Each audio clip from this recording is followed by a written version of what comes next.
Hey, Scarlett's in the house. Hey, how's it going?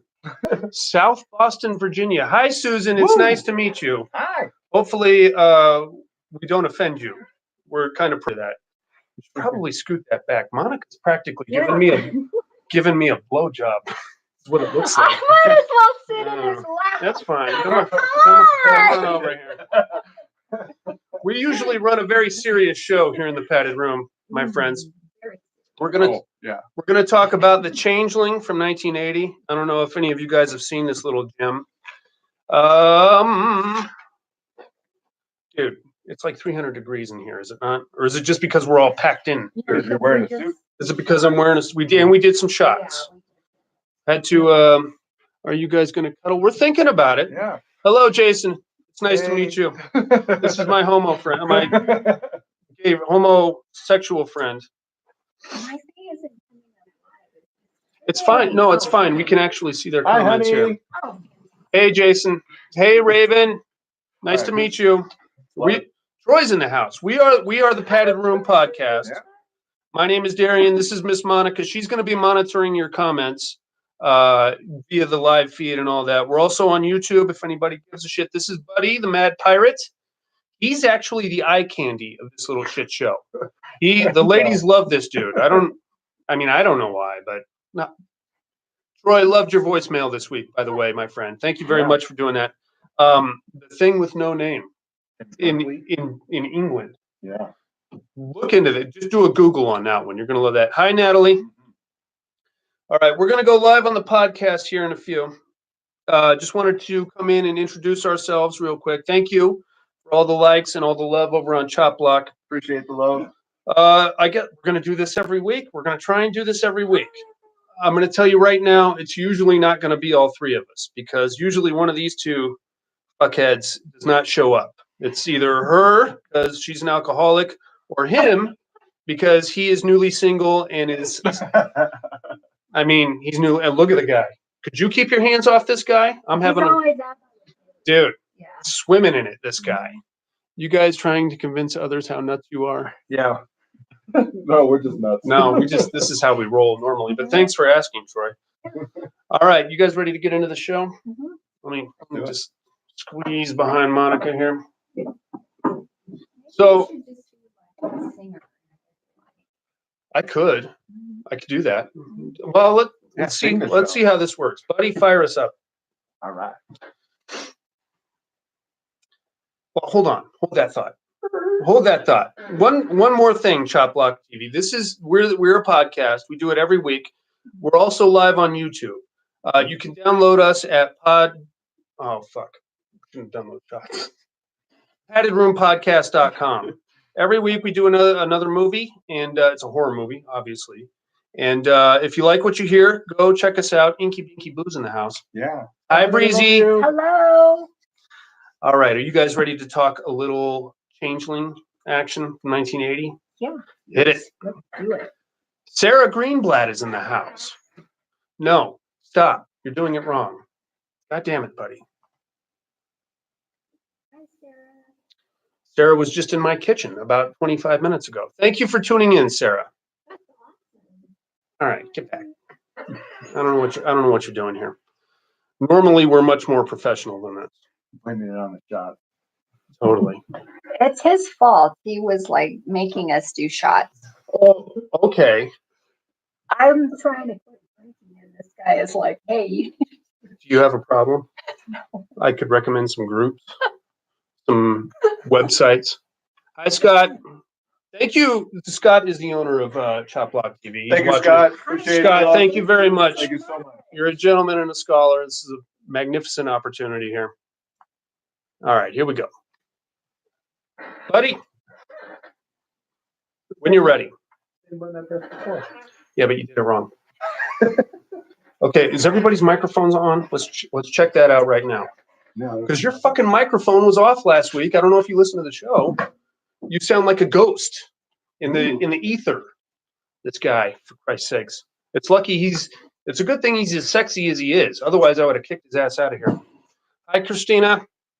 Creeper Mama is up in here, creeping in the dark corner. Ooh, yay. I don't think she's creepy. I think she's all right. So we are talking about The Changeling from 1980. This one is directed by Peter Madoc. Stars George C. Scott, Melvin Douglas, and Trish Vanderveer, who is actually George C. Scott's wife.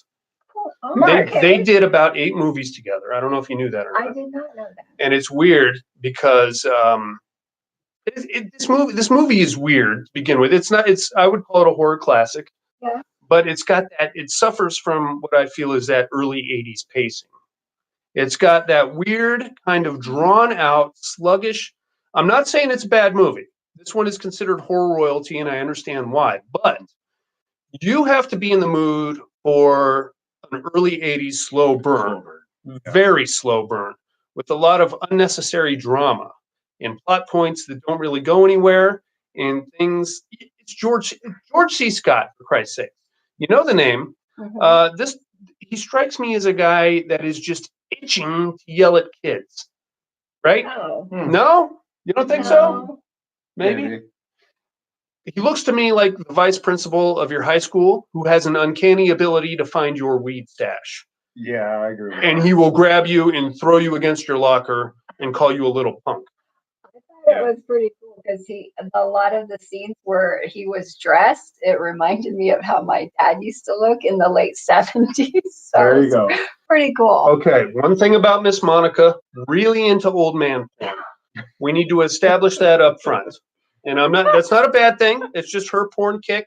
It's what she's into. Wow. I'm Chop Block TV. I'm a MILF man. Old man porn. We don't need to get in it. He doesn't even need porn, for Christ's sakes. Look at him. He's got the beard. Chicks love the beard. I don't know what it is. I think it's a pirate thing. Ladies love pirates.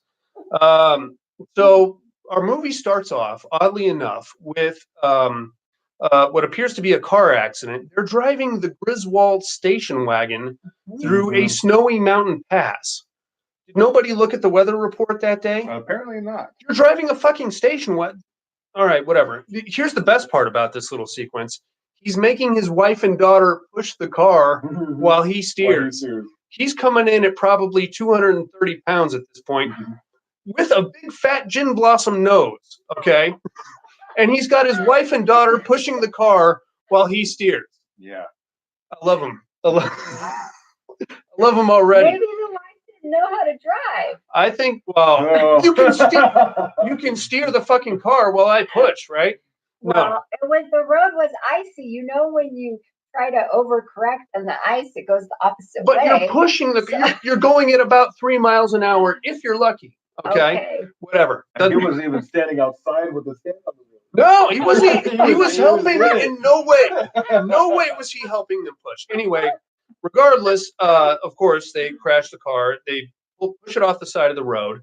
Another truck comes along, smears him while he's in a very oddly placed phone booth.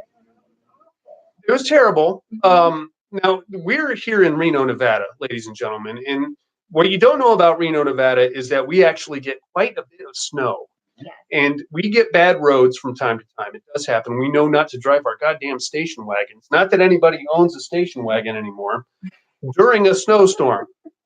But the thing is that if you're going to push it off the side of the road, you got to push it off the side of the road, is what I'm saying. You know what I mean? Yeah.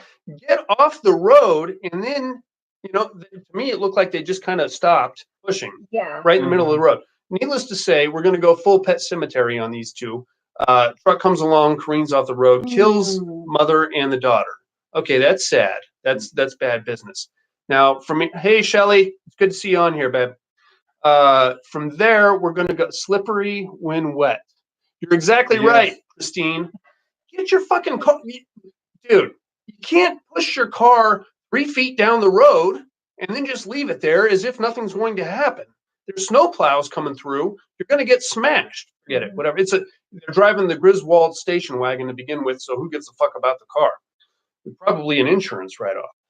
Regardless, mom and daughter get killed, which leaves our main man, George C. Scott, now a widow with his, he's on his own. Now, apparently what we don't know about this guy is that he is a big-time composer. And we don't really know that at this point in the movie. We're going to get into that in a minute, though. So Who's the new I know, right? They're never here, both of them at the same time. No one cares that I'm here. Alan, I saw you. Thank you very much for joining us. Alan is actually on Chop Block, which is where we need you to be.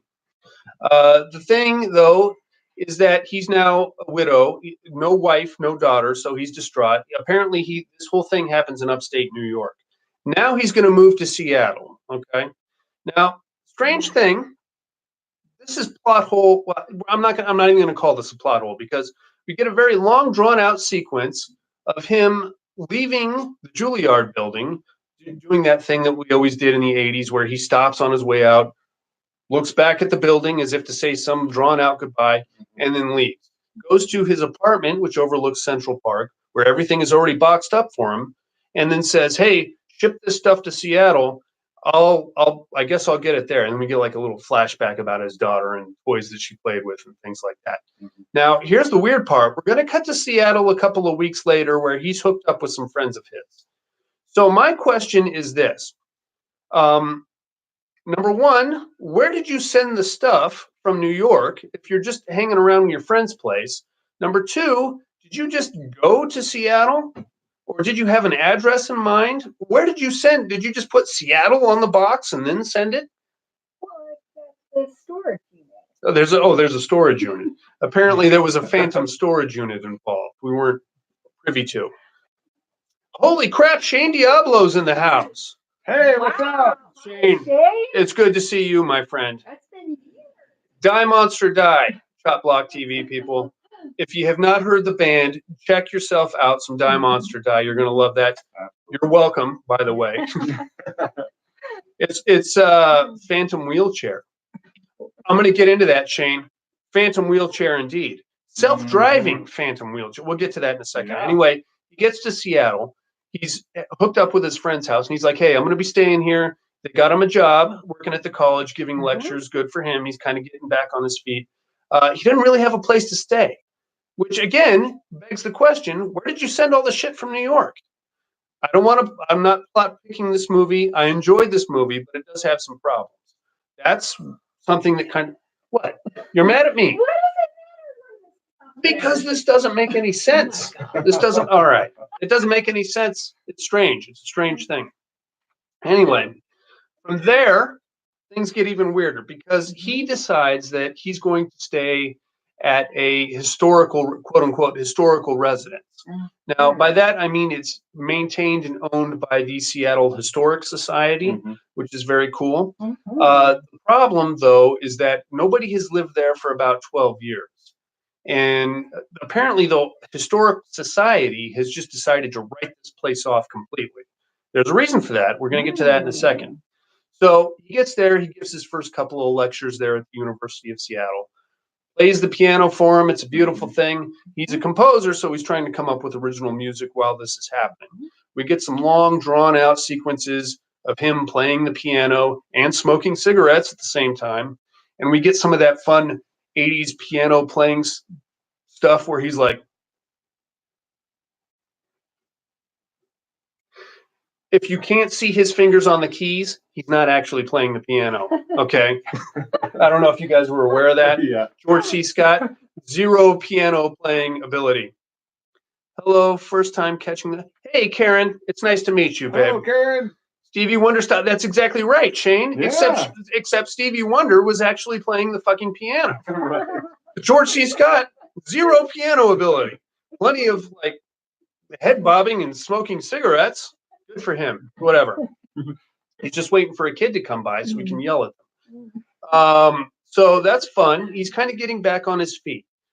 He puts on he goes to a charity gala event for a well-known senator, a guy by the name of Carmichael. This is where Melvin Douglas comes into play. Melvin Douglas, you probably don't recognize, well, you might recognize him or you might not. In the early 30s, this guy was the pimp. He was in all the movies. You might know the name from The Old Dark House from 1932 or Ghost Story from 1981. Oh, okay. He was one of the Chowder Society. Huh? Chowder Society. Name drop coming at you. We never saw his hands. You're exactly right, Shane, because he wasn't playing the fucking piano. That's why. Regardless of George C. Scott's piano playing ability, it's the greatest thing that ever happened. All right, let's take it easy, Shane. Better than huh? Hey, well done on the Hidden Valley Ranch bottle, sir. That's stick-to-itiveness right there. Anyway, if you haven't been to Shane Diablo's, what is it? It's the Instagram feed. You're gonna love that. You're gonna love that. Anyway, so what's going on now is you got this guy who's new in town. He's staying in this old, creepy, dark house, very reminiscent of Rose Red in a way. So this is when the creepy shit actually starts. 6 a.m. Bong, bong, bong, bong. It sounds to me like a grandfather clock. Yeah. It's not, because there's no grandfather clock in the house. Right. So he gets up, he looks around, the banging stops, which is great. Gets to go back to bed, but still very strange. Now, this is when we find out that he actually has like a maintenance crew for this estate, which is cool. Little throw in here for you. Did anybody catch the name of the groundskeeper? His name was Mr. Tuttle. Does that name sound familiar to anybody? It sounds familiar. Also, the name of the groundskeeper in The Others, whose director cited this movie as a heavy influence. Nice. Something to think about there, kids. How cool is that? Mr. Tuttle has made a return appearance in The Others with Nicole Kidman.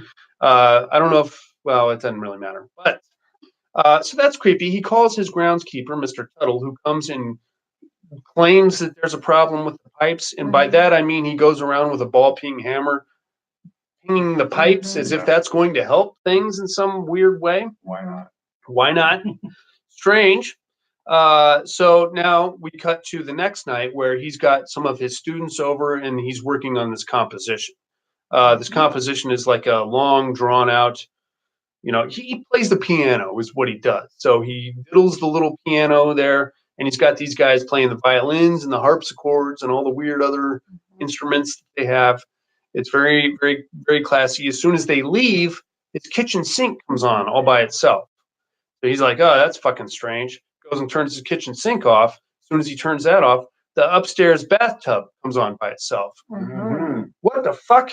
Now, normally I would assume that he was being about to be burglarized by the Wet Bandits that you'll recall from the Home Alone franchise, Joe Pesci and Daniel Stern. What you got to do, George C. Scott, get yourself a paint can and hang it from the upstairs. You got to swing it into their face. As soon as they come into the house, you got to bang, right in the face. Kevin McAllister style. Almost drew a blank on his name for a minute. All right, so that's kind of weird. We got a haunted house type of a thing going on. Now, when he saw the house, his realtor slash historical society liaison showed him the house. Now, because this movie was made in 1980, we know that these two are immediately going to be in some kind of a love triangle. They're going to have they're going to have sex with each other at some point. Good news, no sex scene. Because I'm not interested in seeing George C. Scott in any state of undress.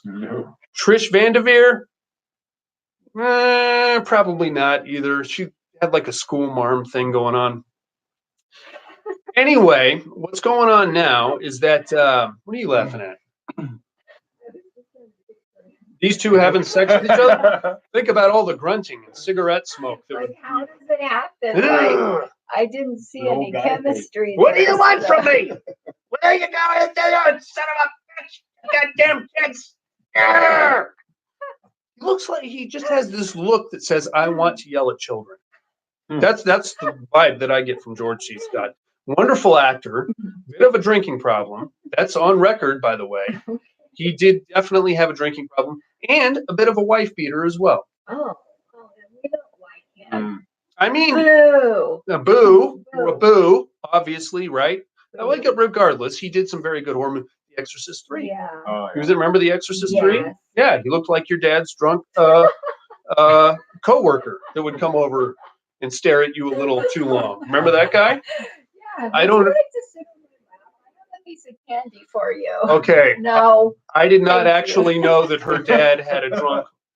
That was meant to be funny. I didn't know that her dad actually had a drunk coworker that would come to the house. Clearly we've touched on some issues here. I apologize. If you'd like to bring that up at therapy next week, feel free. All right, moving right along back to the movie. So from there, things get even creepier because we get more banging around the house. And he's like, what the fuck is going on? It sounds like there's somebody in the house. It's a big house. So he's following the goddamn banging around the house. And it takes him to a closet / pantry. Okay. Opens up the closet. Immediately, as soon as he opens it up, you can see that there's a bunch of food on shelves. It's wonderful. If you look just past the food, you see a bunch of parallel boards. So he's like, that's strange.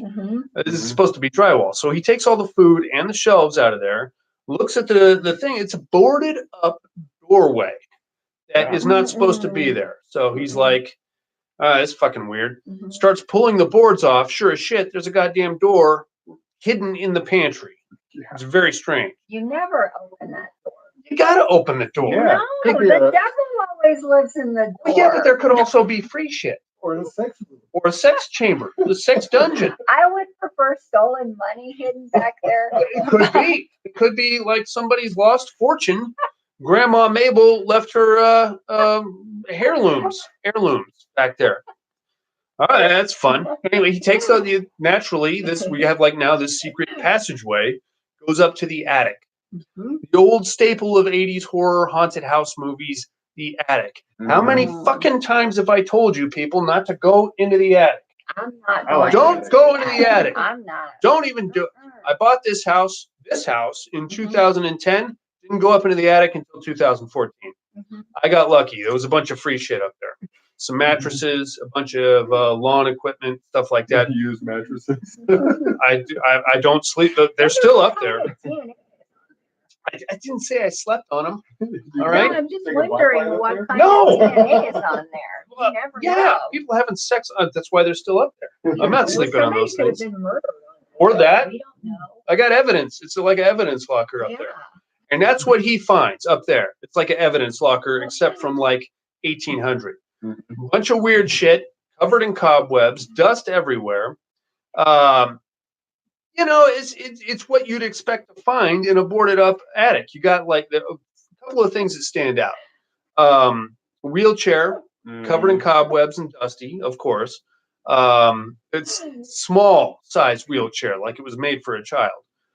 Music box that bumps open as soon as you look at it, starts playing a tune. What else? Like a weird family album type of a situation. Sorry, I'll stop talking. No, go ahead. Monica, the devil lives in there. You're right, The Shane. devil lives in the Shane, that's pantry. exactly what we're talking about. It's a bunch of creepy shit is up there, like stuff that family heirlooms, shit like that. So it's pretty creepy. As soon as the music box pops open, he's like, "That's the goddamn tune that I've been trying to write. That's the tune that's been cycling in his head ever since he moved into the house." So he comes down, plays it, records it, and plays it on the piano. Sure as shit, same There it fucking is. tune. That's where the creeper sleeps and lives in your walls. LOL. Natalie, you're exactly right. If this were housebound or children under the stair or people under the stairs, what else? What else movies has people living? There's a series on Shudder called Beyond the Walls. I believe it's French. It's got people living in the walls. There's all kinds of movies where people live in the walls of your fucking house or your apartment building, which is even creepier. I was just reading. Christine is living in the walls. She Wow. says, "Don't give away her hiding spot." All right. What does Jim say? My favorite line in the movie was when George C. Scott said, "No ghost ever won a war by dying for their country. We're going to cut the guts out of those ghosts." He's talking about Patton. Yeah, A funny thing about Patton and George C. Scott. that's his Patton, biggest movie. it is, and he won an Academy Award for it, but he refused to accept it. He said it was a fascist movie. Therefore, the Academy Award for Patton is still sitting on a shelf somewhere at the Motion Picture Association headquarters, whatever it is. What a fucking weirdo, this guy. Anyway, so that's created. And he found the fucking secret attic, which is gnarly, and there's all kinds of weird shit up there. Comes down, plays the music box, same tune that's been in his head that he's been trying to write this whole time. So now he's officially freaked out. Calls his love interest back at the Historical Society. Now, this is something else we saw in early 80s movies. A man and a woman casually get acquainted with each other, and then the woman immediately drops her entire life to join this man on his journey. Isn't that a strange thing? What? Isn't that what women do anyway? No. I've yet to have a woman so much as break a lunch date to hang out with me. Really? Yeah, well, except for you. Oh, wow. I don't know. I mean, that's what happens in this movie, because she just stops everything she's doing to become George C. Scott's little gopher, pretty much. So I was kind of thinking that too. I was like, wow, she barely even knows this guy. Yeah, And, all of a they're sudden- already like best friends. well, something else, and we saw this a lot in early 80s movies. Whenever you got a close up of the love interest, like just looking at the guy, that means they're going to have sex. They're going to fuck. And that means that that's going to be the love triangle that happens.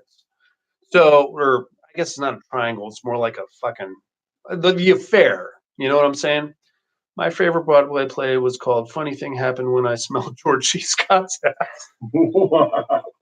Written by Jimmy Stewart. Shane, I think I've seen that one. And that is a wonderful stage recreation. So that's pretty gnarly and pretty weird. She does a little back research on this property to find out what the fuck is going on.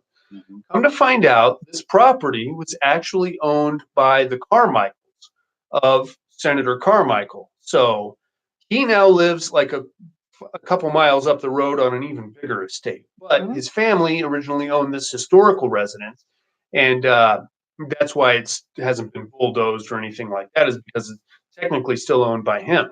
So that's all well and good. Okay, so George C. Scott is like, okay, well, I feel out of nowhere. He's like, I feel like there's something in the house, and it's trying to connect with me because of what happened with my daughter. He's hammered, you understand, through this whole movie. And I don't mean the character, I mean the actor. You can see he's visibly drunk. So he's like, what? Something with my daughter. There's an entity that's trying to connect with me. So the real estate agent goes and does some research, find out there was a family that lived there around about 1909. Their daughter was run over by a coal cart. I guess that was something they had in 1909. Very, very exciting. From there, they do some more Scooby-Doo work, and they find out that they can't find an owner before that particular family. So we get a very long romantic scene where George C. Scott takes Trish Van Devere to the cemetery to pay respects to the graves of the daughter and the family that lived there in 1909. And then we get another long drawn out sequence of them holding hands all of a sudden because they're about to have sex. Woo. And that's what happened in the early 80s.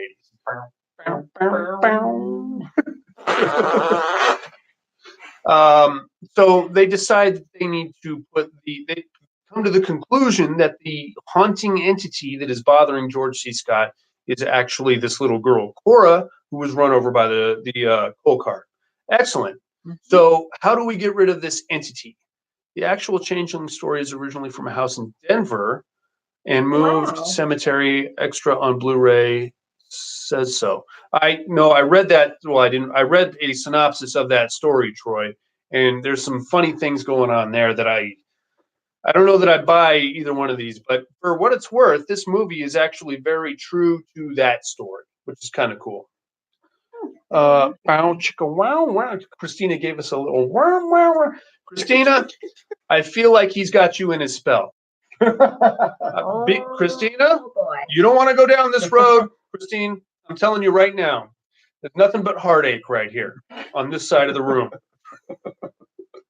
Anyway, so they decide that they need to somehow get in touch with the spirit of Cora, the little girl, so that they can give her peace, and George C. Scott can finally get a good night's rest. So they decide to hold themselves a little bit of a seance. Ooh. Well, you think that's a bad idea? I think it's a good idea. It's not why like not, you know? yeah, either that or a Ouija board, right? How else are you gonna get in touch with this Yeah, little you girl? know, you can get worse things than a little girl. Oh, I don't know. Whatever. I would love to talk to a dead guy. See what he has to say. You know, maybe set him up with Buddy. set him up with Buddy. I got this guy. Yeah, on this motherfucker. Yeah, he's good. He's good for it. I'm here to clean your pool. I don't have a pool. See, you already got Natalie. Natalie is fully engrossed in the hotness over here. Natalie, be careful because he will draw you in, and you will get caught in his web of sexual idiocy that I don't understand. Okay, so they decide to hold themselves a little seance. Very nice. They bring over the most depressed medium I've ever seen in my life. Mhm. I don't know what her problem was. I think she needed a Red Bull, or I don't watch some cartoon. Cheer the fuck up, lady. You know, Jesus. She comes over and she does a seance, and she starts doing the automatic writing thing, which is very cool. And she's like, "Is this Cora? No. Who am I speaking with? I need help. What's going on? I don't know. Yes, help. Yes. It's the same medium situation. Fucking seance situation that we get in every goddamn horror movie. Where like shit starts breaking and she starts freaking out and the fucking pages are flying off the thing. It's been seen. Regardless, Jesus, you're having a freak fest. Troy, that was not an orgasm. That was not an orgasm. Let me get your rag. Yeah. Woo! You guys mind if I take a minute? I just want. All right. Anyway, so that's what happens. Now she freaks out, of course, and basically what we're going to find out throughout this seance is that the entity that is bothering George C. Scott is not, in fact, Cora. It's another child by the name of Joseph. We don't know who the fuck Joseph is yet, but it's strange that this mysterious child just showed up, and we now need to find out what his problem is because he's being a real dick about this shit. Sounds like Drag Me to Hell. Yeah, that was a good seance. In Drag Me to Hell, he had fucking shit flying around, spinning stuff. It was great. This one actually is kind of depressing. After that, they break out this weird metal dildo looking thing and they put it on the table and they're like, okay, now talk to us. And the thing just starts like rattling back and forth. I don't know. What was that then? I don't know. Anybody? I don't know what it was. I don't know either. It looked like It was an urn. I don't think it was an urn. It was like a big, looked like a traffic cone almost. They put it on the table and it, okay, talk to us now. And it's like,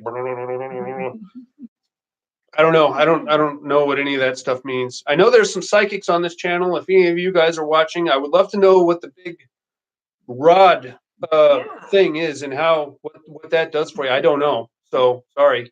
Regardless, they do that. That doesn't really bring anything. I mean, it rattles back and forth. But they're like, okay. Now, George C. Scott is actually recording all this on a reel-to-reel tape recorder, which is very cool. So eventually he's like, dude, you guys are wrecking my fucking house. Get the fuck out of here already. Kicks them all out and then goes back and listens to the reel-to-reel tape recorder. Big what? Big dildo. I don't think it was a dildo, Christine, but I don't know. We need a Penny Dreadful seance. That's a kick-ass seance right there. Dude, Penny Dreadful seance, that will curl your fucking balls. And that would kick the shit out of this seance. What's her name? Eva Green, when she stands up on the table and starts floating. Oh, man. Okay. We don't even need a dildo anymore. She's fucking floating above the table. Right. Maybe we do need a dildo. I don't know. Might speed things up a little bit. Regardless, dildos notwithstanding, he's listening to the reel-to-reel tape recorder that he made of the seance, and he's getting some EVPs. If you guys don't know what EVPs are, check out a reality TV show. You play it real loud, and then you get voices of the dead. And basically what he hears via this reel-to-reel tape recorder is this Joseph entity identifying itself as Joseph Carmichael, some kind of a relation. So he's like, okay, very cool. But Joseph Carmichael is actually the senator that we saw at the beginning of the movie, played by Melvin Douglas. Oh boy. So he's like, oh, what the fuck is this all about? Mhm. So he gets rid of the same. Trish Vanderveer was there. He gets rid of all those people because they're wrecking his house, and he starts doing a little research via Trish Vanderveer. What she finds out is that the Carmichael Foundation, who originally owned the property, owned that house. There was okay.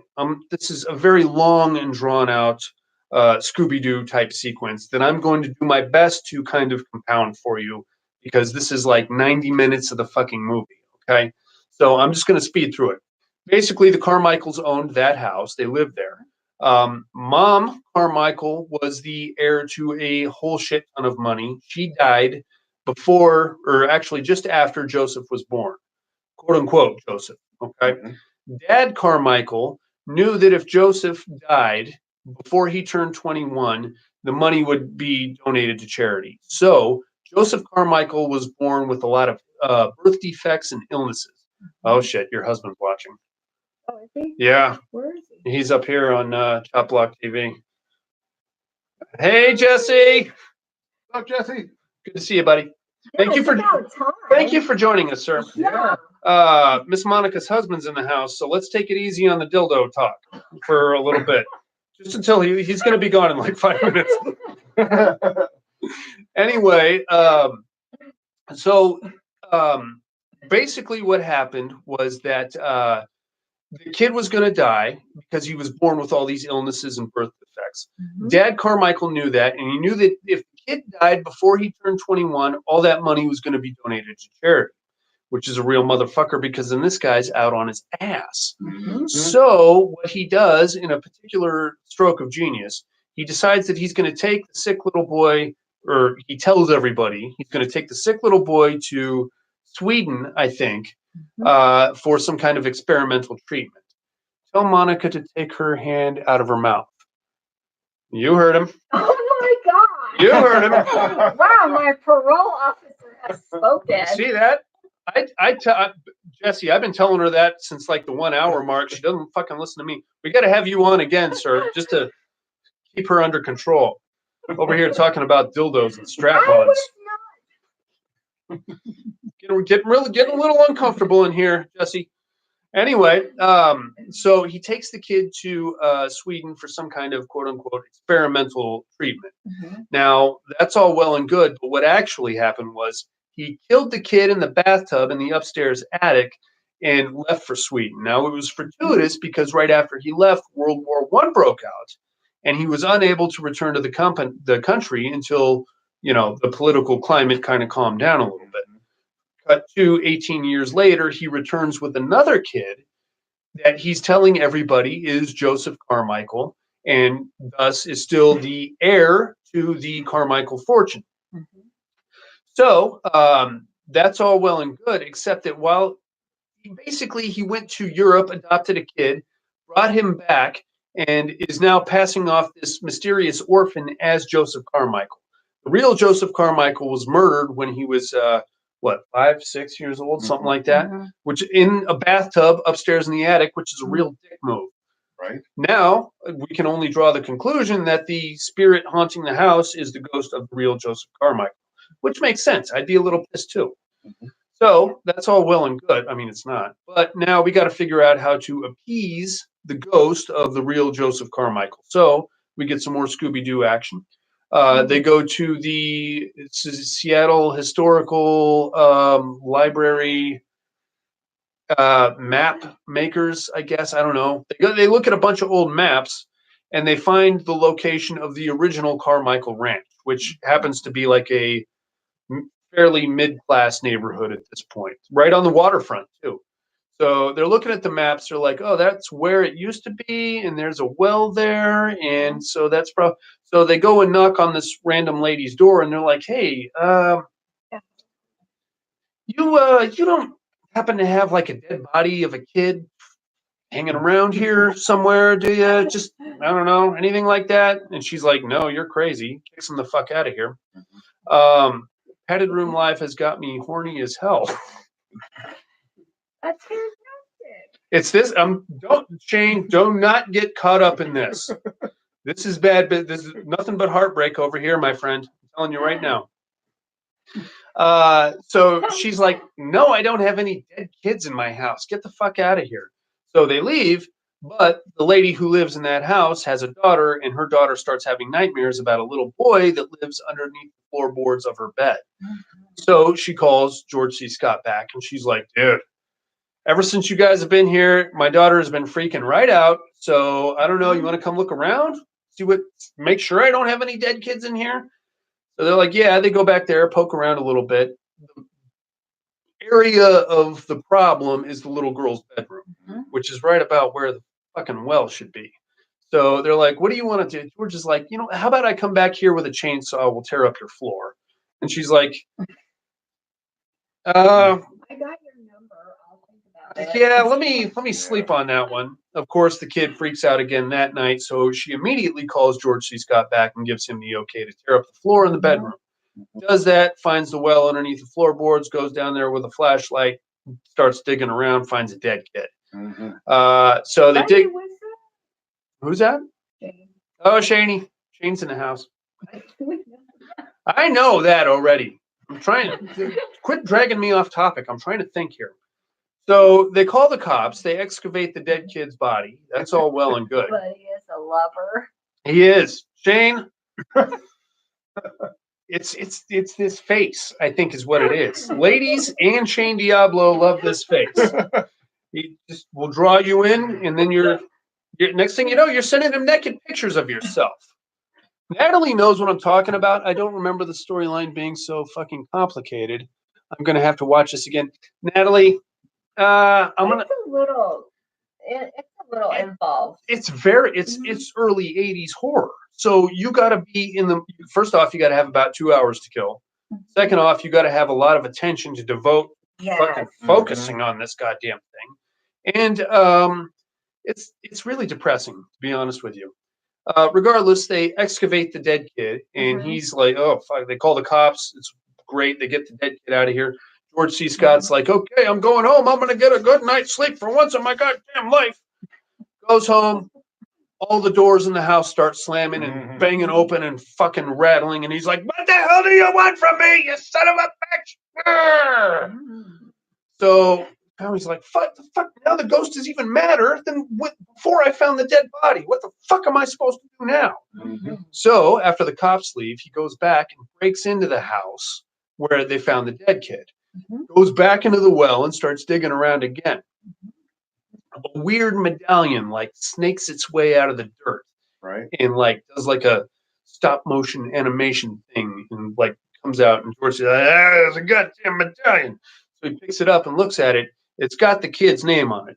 Joseph Carmichael, I think he was born in 1900 or something like that, which would be about right for 1980 because that's about how old Melvin Douglas was at the time. So he's like, son of a bitch. So he's like, he comes out, he calls Trish, the realtor, Trish Vanderveer, and he's like, I found the medal, you son of a bitch. Look at this. I'm going to go talk to that senator right now.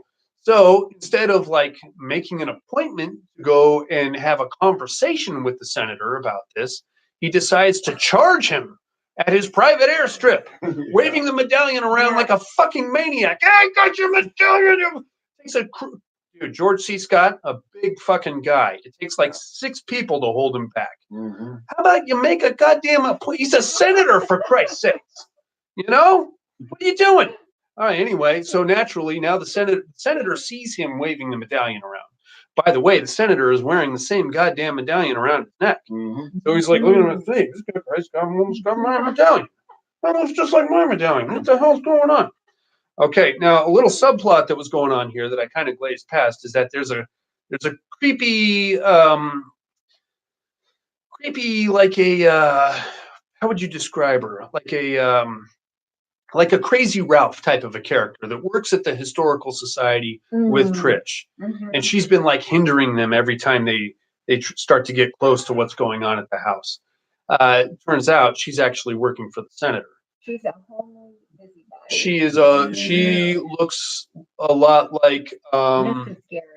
your neighbor that is always looking out her window every time you pull into the driveway for no reason. Oh, the Johnsons are home. You need a bigger camera. You don't fit in the picture. No, we just need to scoot this one back. We're still experimenting here, Jesse. Bear with the next week. Yeah, we'll get it figured out. To be honest with you, I'm used to having only 2 people here. So this is like new territory for me. So she calls the senator and she tells this because she's working for the senator. She's like, hey man, I think they're on to you. I think they know what's going on. So now the senator's all fired up. He's like, hey, he starts just calling his contacts. He sends a police captain to go see George C. Scott to threaten him and to get the goddamn medallion back. Mm-hmm. So this police captain goes over to George C. Scott's house. He's like, hey, you got something that belongs to the senator. I'm going to get you thrown out of here and possibly thrown in jail, you fucking maniac. George C. Scott's like, I don't know what you're talking about. I tried to talk to him like a civilized human being. No, he did not. And about that time, Trish shows up and she's like, oh my God, you're not going to believe this. I got fired from my job. They're canceling your lease. They're kicking you out of here. You got fired from your job because you basically haven't done your job for the last week. You've been following this knucklehead around. Not him. I don't know why I did that. What? What I was. Oh, what's up with Shane? The detective played a Klingon on OS Star Trek. Right above that. Oh, sorry. I'm typing with one hand because I'm jacking off. Good to know, Shane. I don't, you know what? I don't want to know which one of us you're jacking off to. We're going to leave that a complete mystery. Buddy. I think it's probably Buddy. I think it's your seance. Oh, my.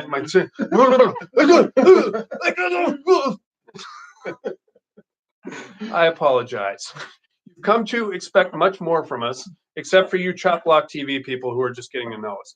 We're normally much more intelligent than this. I was gonna say I know no show and halftime, Buddy. I know. I don't know what you're talking about, Jesse. Anyway, so this fucking asshole cop shows up. He tries to shake down George C. Scott. George C. Scott's like, go fuck yourself. You're not. I don't know anything. I'm not giving you the medallion. I'm not going to tell you where it is. If you want to come back with a warrant, it's fine. He's like, I'm going to be back here with a warrant and a crew of guys, and I'm going to tear this place apart. Oh, the late night horror show is finally back on. Hello, late horror show people. Hi, people. Good to see you again. It's been a while. Mm-hmm. So as of course, the police captain drives off, gets into a nasty car accident, and gets killed. Trish drives off right after him, and she's like, "Oh yeah, he calls George C. Scott. She's like, "Oh yeah, he got killed, man. Don't have to worry about him anymore." Mm-hmm. So this is when things get even more nutty because now the house is like freaking right out. It's like banging shit, stuff is flying. It's getting rather violent. So George C. Scott is like, you know what? I'm just going to go and talk to the senator. And the senator gets the phone call before he gets back about the police captain getting killed. So he actually reaches out to George C. Scott first, and he's like, hey, I got you an appointment. Come to my mansion. We'll have a little sit down about this whole thing. Mm-hmm. So George C. Scott shows up. He's got the medallion with him. He knows the whole story about the kid swaparoo and what happened with that. So he's like, hey, man, I don't think you're the real Joseph Carmichael. I think you're some weird orphan that got adopted during World War I. Sorry, I don't know if you remember any of that. And Melvin Douglas is like, you people, I'm just going to write you a check, you motherfucker, and I'm going to wreck your life if I ever see you again. And he's like, I'm not fucking blackmailing you, you asshole. I'm just living in your old house, and I'm tired of getting woken up at 6 a.m. by the goddamn banging. By the way, there's a goddamn ghost, and it's pissing me off because I'm trying to get a good night's sleep. Mm-hmm. So he lays it all out. He gives him the tapes of the seance, gives him the medallion. He's like, look, hey, dude, it's yours. I'm going to move the fuck out of there because it's keeping me up late at night. I'm trying to write a goddamn song. I can't do that. So here's all the evidence. I don't want anything to do with this. Put your checkbook away. I'm out. We're doing like a clean break. Mm-hmm. Carmichael off the I Love Lucy show. I don't know that he was ever on I Love Lucy. Melvin Douglas? He might have been. You're probably right, Christine. I don't know. I'm not a Melvin Douglas aficionado. He was great. Dude, if you want to see like a hot looking Melvin Douglas, The Old Dark House from 1931. Beautiful movie. It's got Boris Karloff in it also. Anyway, enough about that.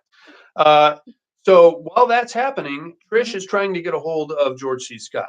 And she can't because, it's 1980. There's no cell phones. She's just calling the house like, hey, where are you? She thinks the house is like hurt him in some way. So now she's panicking. She goes hauling ass over to the house to try to rescue him. Gets in there. Of course, the house that this part is particularly stupid. Okay. She gets in there and she's like looking around. Where are you? She thinks she hears him upstairs. Starts walking up the stairs. The old antique wheelchair has now wheeled itself down to the like the landing. So she comes around the corner. Oh fuck! Wheelchair on the landing. Oh, what am I gonna do? Wheelchair comes down at her. She like dives out of the way, but now she's like catatonic. She's like, luckily, George C. Scott shows up and he's like, hey, hey, hey, calm down. And she's like, the wheelchair came down the fucking almost killed me and I had to jump. And he's like, okay, let's get the fuck out of here. So he gets her and he takes her out of the house out to the front like drive area where her car is. Yeah, okay, calm down. I got to go back in the house and get my stuff. Goes back inside and now the house has gone into like full attack mode. By that I mean the chandelier is swinging back and forth, which of course puts George C. Scott in like kind of you know how they did that in the 80s movies where it was like that was like a whole scene, like hey, I'm gonna fight you, and then that was it. So that's what he does. The chandelier comes down, knocks him down. He manages to get out of the way, almost gets crushed by the chandelier. Now this is where things get even weirder and possibly stupider because he comes to and he looks up and he sees Melvin Douglas walking up the stairs. This part is kind of cool because like the stair banister catches on fire suddenly and mysterious, and he's like just walking up the stairs pretty nonchalantly. He comes around a corner. Amityville redo. Yeah, you're in the right neighborhood, Natalie, but not quite as good. I don't know what. We'll get to that in a second. This might actually be a little bit better than Amityville, I think. But the house does come to life, Christine. You're right, because suddenly the banisters are on fire. Melvin Douglas going up the stairs in kind of this catatonic state, very nonchalant-like. George C. Scott rolling around on the floor. But cut back to Melvin Douglas's house. He's actually still there. And he's like clutching. He's like staring at a picture of his dad, and like the whole desk is vibrating and he's like I'm not sure what exactly that was supposed to mean, but that's what he's doing. We see him go up the stairs around the corner up into the attic. We see him go into the attic and look at the menagerie of dusty old crap, and then the attic just mysteriously explodes. George C. Scott goes hauling ass out of the house as the whole thing is engulfed in flames. And then we cut back to I guess the real Melvin Douglas, the real Senator Carmichael, who's back in his office, he keels over of a heart attack. So George C. Scott and Trish go hauling ass back to the senator's real house, where they see his body coming out, and that's pretty much the end of your movie. Except we cut the next day to the smoldering ashes of the house, where the old music box clicks open and plays the little tune. Amityville is a classic. I would. What do you guys think? Amityville? I would say it's a classic. You think it's better than The Changeling? I don't know if it's better. Oh. No? Yes. Yeah? Yes. I would say Scarier. Amityville is better than The Changeling. This is actually revered as like one of the most scariest movies of all time. What's his name? Martin Scorsese says that this is on his top 10 scariest movies list. Are you kidding? No, I'm serious. Oh my God. Have you guys seen The Changeling? Is this a scary movie? I think I might have just watched it in the wrong context. Empty-Headed, shared to 14 streaming groups. Thank you very much, Empty-Headed. You're a beautiful. Thank you so much. You're a beautiful person, my Appreciate friend. it. The first Amityville is a classic. I agree. After that, actually, I would say probably the first three aren't that bad. After that, it gets really weird. You get into like Amityville Apartments and garbage that was taken out of the Amityville house that is now haunted. Yeah. What the fuck is that all about? I've seen it ages ago. It was okay. Stay away from that remake too with Ryan Reynolds. It's I don't know. They went in a weird direction with like the fucking not scary, too slow. I agree, Yeah. James. The thing is, though, Jim, is that this is. I think it's George C. People love George C. Scott, you know, and this harkens back to an era that we got out of where our action heroes and our hot heartthrobs were all like 60-year-old overweight men. I blame Charlton Heston for this. I think he was the one that started this movement. And what do you think the age difference was between George C. Scott and Trish Vanderveer? Had to be at least 30 years. Oh, years. yeah, At least. definitely. Nobody else thought that was creepy except for me. Oh, that was creepy. Well, I remember Touching me, Oh. sweating. what Ugh. was that movie? Swamp Monster. Swamp monster. Yeah, where the guy was Oh. old and hairy chest and hooked up with the young village girl. Monstroid. Yeah, Monstroid. Yeah. Check that out, inmates. yeah. Public domain. That guy was slaying ass. He had like remember he kicked the hot blonde to the curb so that he could get with the Latina. The guy's like in his 70s, for Christ's sakes. Exactly. Who the fuck is he having sex with in his 70s? I don't know what kind of pharmaceuticals he's on, but I am Well, it still happens. if they got money. Yeah, Right? exactly. That You dude, have that money. character did not have. He was running a goddamn textile plant. I get what he was in, like this weird Uruguayan village or whatever it was. So, but dude, what you're into old man porn, so it kind of makes sense to you. I don't get it myself. I don't get it at all. I don't understand that. Ladies, what do you think? George C. Scott, Charlton Heston, who else? Rutger Hauer. He was a sex symbol at one point. God. Okay, I do have to admit, I had the biggest crush on Anthony Quinn. Okay. Well, at least Oh my god. at least he was in shape, right? Well, up until he got older, remember him in Revenge? Yes. Yeah. That was okay. I'll take Anthony Quinn. That's not as bad. That's not no George C. Scott with a giant gin blossom nose, and just gray hair. He just reeked of cigarette smoke. Is that somebody you want climbing all over? Forget it. Forget it. Sharon B. Stewart. And you want Grace Kelly in what are you talking about? Rear Window. I don't know. Which window are you looking at? Bottom one.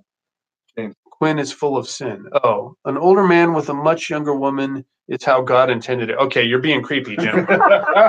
Jim, you're getting a little creepy. We may have to turn this little vine here over to the authorities. What was that? The original Exorcist was badass. I agree.